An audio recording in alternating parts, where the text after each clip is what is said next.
Des défis attendent la CENI en 2023 pour l'organisation des élections, notamment la présidentielle très attendue. Elle devra résoudre certaines difficultés normalement d'ordre technique, temporel, logistique évoquées dans les processus électoraux. Pour certains, elle a reconnu elle-même des bonnes élections, mais comment y parvenir? Ces défis s'annoncent déjà grands.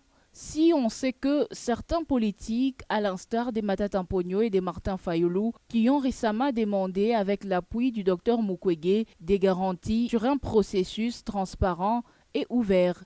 Des acteurs politiques appellent ainsi à une vigilance dans le respect du calendrier électoral. Au-delà de problèmes et contraintes évoquées par la CENI, une CENI qui devra travailler sur sa confiance face à la population qui ces derniers temps semble plus critique en partant de la qualité des cartes d'électeurs délivrées à ce jour.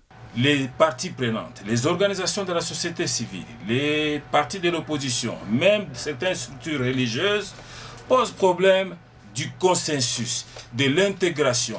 Ils ont l'impression qu'ils ne se retrouvent pas, au point que nous risquons de faire naître encore plus que nous avions connu en 2018 en termes de contestation. Ainsi, on pourrait avoir moins de contestations, mais il est possible pour la CENI de mieux faire et résoudre certaines difficultés, même dans les temps qui lui restent. Qu'est-ce qu'on appelle meilleure élection s'il n'y a pas consensus? Donc, il est encore temps de se rattraper. Il n'est pas encore tard pour mieux faire, comme on le dit, de faire de sorte que réellement que ces élections soient les plus meilleures.